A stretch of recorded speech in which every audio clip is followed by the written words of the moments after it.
Hello everybody, isn't this fun? It's an outside video, so as you can tell, I'm not in my bathrobe and it's not 4 o'clock in the morning.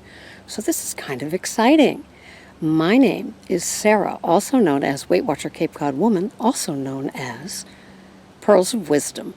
So here we go. Today's topic is Weight Watchers isn't a one-size-fits-all.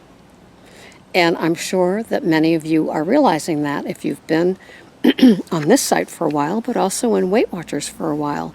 And certain things aren't for everybody.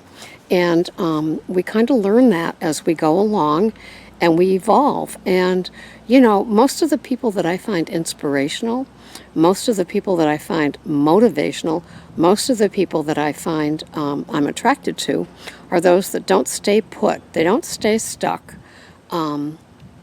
And they're always evolving, always trying to better themselves. And I'm reading in the Men's Health the article on The Rock, also known as Dwayne Johnson. He has a show out, The Ballers, on HBO, which is hysterical. And, you know, you can tell this man has come from stuff and has turned himself into quite the machine. He never stops. In fact, you know, even he was laughing at how many different names he has. Well, duh, here I am, you know, born Gail, nicknamed Sally, used my formal name at age 40, and here I am.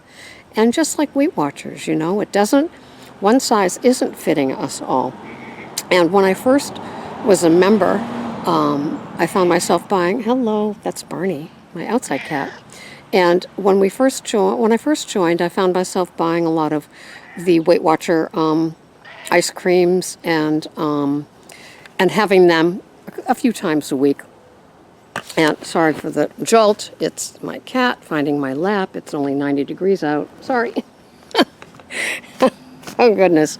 Anyway, you know, when I first found it, and I was happy with that. And I know that they were filled with artificial ingredients, as are some of the other things that I was eating, like the Jell-O, and as well as having some wheat in them.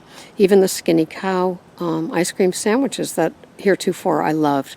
But now I'm not having wheat, and so that makes a difference in my life. And so one size isn't fitting me that might have fit me before. So if you're listening to some of my older videos, although my advice, reasoning, and suggestions at the time were sound, they still are sound. It's just that I've evolved from them.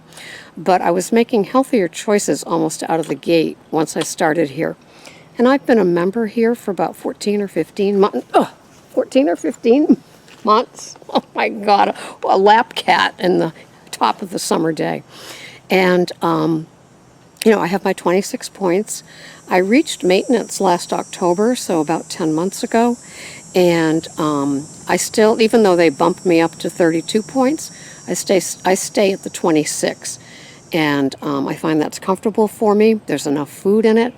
My diet is basically plant-based with some animal protein and some dairy. And the animal protein and the dairy that I have, they're all full fat at this point. And the switch has been incredible. And even though I would say that my portions of things have gotten smaller, so I could have the full fat, I am more than satisfied. One, because I know that this is good for my body. And it's how we used to eat. You know, you didn't see fat people that much in the 40s. The food marketers hadn't, or industrial food industry hadn't figured on how to keep us addicted to things with low fat and fat free. At that time, you know, and you think back to the 1900s, oh my goodness, what they must have had back then. And I decided after reading Wheat Belly by William Davis that it was time to give up the wheat. And so now I still have my pizza on Friday nights, and it's gluten-free, and it's delicious, and I'm used to it. And somebody asked me how it tasted, and they had heard that gluten-free pizzas were gummy. Probably are. All I know is that I'm finding it delicious, and it works for me. So that's all I can tell you. I like how I feel after I have after I have my pizza, instead of how I used to feel with the wheat.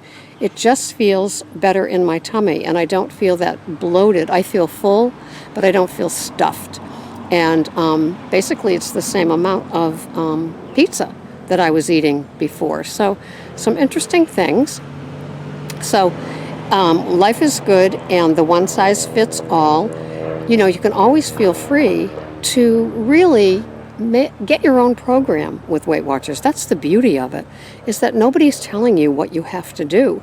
Some are strongly suggesting, but you don't have to follow them. You can follow what feels good to you and how you eat. For example, I eat a lot more fruit than probably most people. It doesn't seem to mess with my body, my system. I like it, it satisfies, and I don't have that sugar craving that I used to have. In fact, my sugar craving is all but gone. I'm down to one treat on Saturdays now, and you know, I could take it or leave it. I am much more happy with my half a tablespoon of butter and my tablespoon of full-fat sour cream on my baked potato. That excites me more. Or my piece of steak that is full fat and not as lean as you can get. So these are the changes that I've made in my one size doesn't fit all. And I'm curious to know what you have in your one size fits all that works for you, that perhaps you didn't think of when you first got here, but now that you have gotten to that place and made that change, it works for you. So, love hearing from you. Also like to know how many points you work with each day with your comments below. You know, I know a lot of people sometimes say, where are you from? Well, I want to know what amount of points are you working with, and how do you find them, and do you use your weeklies? Until the next time, this has been Sarah, Weight Watcher, Cape Cod woman, and Pearls of Wisdom. And I'm very new to my Facebook page, but I'm finding that they will not upload a video that's too long, so I'm not sure how that's all going to work out. But learn as you go. Just like I learned how to do the videos for YouTube, I'll figure it out. Thanks for watching. Until the next time, this has been Sarah. Bye-bye for now.